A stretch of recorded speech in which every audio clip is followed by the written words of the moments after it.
এই রমাদান হচ্ছে month of warning, একটা ওয়ার্নিং এর মাস। নবী যেমনি আশা জাগাইছে আবার ওয়ার্নিং দিয়েও গেছে, খবরদার। ওয়ার্নিংটা কেমন? আল্লাহর হাবিব সাল্লাল্লাহু আলাইহি ওয়াসাল্লাম মসজিদে নববীর ভেতরে হঠাৎ তিনি মসজিদে নববীর মিম্বারে পা রেখে বললেন আমিন। দ্বিতীয় ধাপে পা রেখে বললেন আমিন, তৃতীয় ধাপে পা রেখে বললেন আমিন। সাহাবারা অবাক হয়ে বললেন, ইয়া রাসূলুল্লাহ, ইয়া হাবিবাল্লাহ, তিনবার শুধু আমিন আমিন পড়লেন, কেন পড়লেন আমরা কিছু জানি না, আমাদেরকে জানিয়ে দেন কেন আপনি তিনবার আমিন বললেন। রাহমাতাল লিল আলামিন আল্লাহর হাবিব বললেন, ও আমার প্রাণের সাহাবীরা, আমি যখন মসজিদে নববীর মিম্বারের প্রথম ধাপে পা রেখেছি, সাইয়েদনা জিবরিল এসে আমাকে বলেছে, ও নবী, আপনার নাম শুনে যে ব্যক্তি আপনার উপর দুরূদ পড়ে না তার ধ্বংস। আপনি বলেন আমিন। আমি বলেছি আমিন।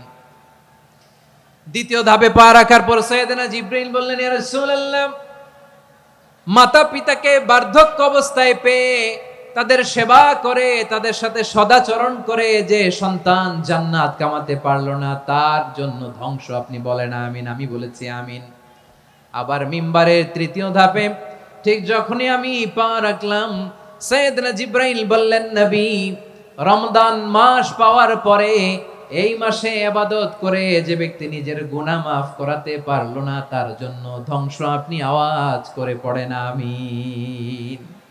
কত বড় ধমক, কত বড় ওয়ার্নিং দেখছেন! যে রমাদান পেয়েছে কিন্তু রমাদানের ইবাদত করার মধ্য দিয়ে সে নিজেকে জাহান্নাম থেকে মুক্ত বানাতে পারলো না, তার উপর আল্লাহ লানত, তার জন্য ধ্বংস। সাইয়েদনা জিবরাইল বলেছেন আমিন, স্বয়ং বিশ্বনবীও বলেছেন আমিন। আওয়াজ করে পড়েন নাউযুবিল্লাহ। তাহলে রমজান আসবে আর আমরা নিজেদেরকে জাহান্নামীদের লিস্ট থেকে নাম কাটিয়ে জান্নাতীদের লিস্টে উঠাতে পারবো না। এর চেয়ে বড় হতভাগা কি আর কেউ থাকতে পারে? আওয়াজ করে বলেন। তাহলে রমাদানের এই রহমত, বরকত, মাগফিরাত, ফজিলত আমাদের কামাই করার দরকার আছে না নাই? আর মাত্র 7 দিন বাকি। আর মাত্র কয় দিন? এগুলো নিয়ে আমাদের কোনো আগ্রহ নাই। তোমাকেই খুঁজছে বাংলাদেশ, ক্লোজ আপ 1, আর মাত্র 7 দিন বাকি। টেলিভিশনে বিজ্ঞাপন আছে না নাই? রেফেল ড্র হবে লটারির, আর মাত্র 5 দিন, আছে না নাই? কিন্তু এমন এক বরকতময় মাস আসতেছে, আর মাত্র 7 দিন বাকি। আমাদের কোনো সেন্সই নাই, আমাদের মধ্যে কোনো অনুভূতি কাজ করে না। হায় রে দুর্ভাগা মুসলমান! আমার প্রিয় ভাইরা, আপনি পৃথিবীতে যত ইবাদত করেন সব ইবাদতের সওয়াব নির্ধারিত। এটা পাবেন বা ওইটা পাবেন, এই সওয়াব জান্নাতে, এই বাড়ি ওই বাড়ি। শুধু সিয়ামের সওয়াবটা অনির্ধারিত। কুল্লু আমালি ইবনে আদম ইউদাফ আল হাসানাতু আশরু আমসালিহা ইলা 700 দি'ফিন ইল্লা সাওম। সব নেক আমলের সওয়াব বাড়তে বাড়তে 700 গুণ, কিন্তু রোজা ছাড়া। রোজার সওয়াব কি হবে? বান্দা খালি রোজা রাখে, ফেরেশতারা কিছু লিখতে পারে না আমলনামায়, কারণ আল্লাহ বলে এটা কিছু লিখিস না, কারণ as-সাওমু লি, এই রোজা রাখছে আমার জন্য, ওয়া আনা আজজি বিহি, এই রোজার সওয়াব, প্রতিদান, অ্যাওয়ার্ড এটা কিয়ামতের দিন আমি আল্লাহ নিজ হাতে দেব, নিজ হাতে দেব। আরেক বর্ণনায় এসেছে ওয়ানা উজজাবি, আমি আল্লাহ নিজেই হয়ে যাব রোজার প্রতিদান। সুবহানাল্লাহ পড়েন। আবার আল্লাহর হাবিব বলেন, ইন্না ফিল জান্নাতি সামানিয়াতু আবওয়াব, জান্নাতের দরজা মোট 8টা। ফিহা বাবুন ইউসাম্মা আর-রায়্যান, 8টা দরজার মধ্যে স্পেশাল একটা দরজা আছে, ওই দরজাটার নাম হলো আর-রায়্যান। রায়্যান দরজা, লা ইয়াদখুলুহু ইল্লা সাইমুন, রোজাদাররা ছাড়া কেউ ওই রায়্যান দরজা দিয়ে জান্নাতে ঢুকতে পারবে না। শুধু রোজাদারদের জন্য ওই দরজাটা খোলা থাকবে। দরজাটার নাম আর-রায়্যান।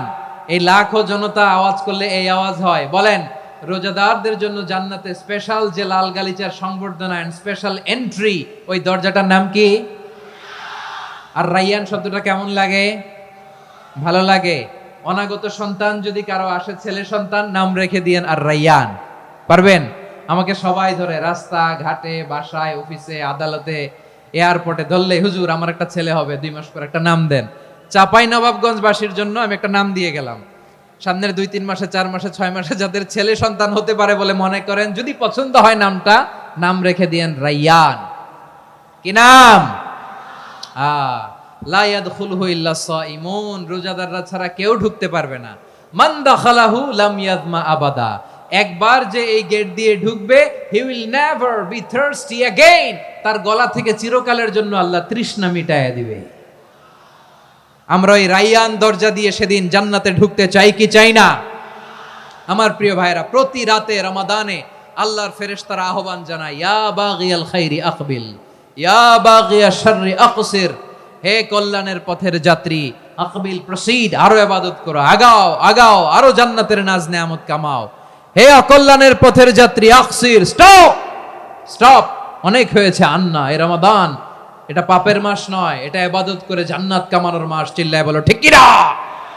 ওয়ালিল্লাহি উতাকাউ মিনান নার ওয়া যালিকা কুল্লা লাইলা, প্রতি রাতে রমাদানের প্রতি রাতে আল্লাহ তাআলা এরকম লাখো বনি আদমকে মাফ করে দেওয়ার ঘোষণা দেয়, নাজাতের ঘোষণা দেয়। আমরা আল্লাহর পক্ষ থেকে মাফ, নাজাত চাই কি চাই না? আমরা যদি নাজাত পেয়ে যাই আর কিছু চাই? কথা বলে না। আমাদের নাজাত লাগবে, আওয়াজ করে বলেন তো কি লাগবে? আর কিছু যে চাই না আমি, চাই গো নাজাত, আল্লাহ তোমার কাছে আমার এই মুনাজাত।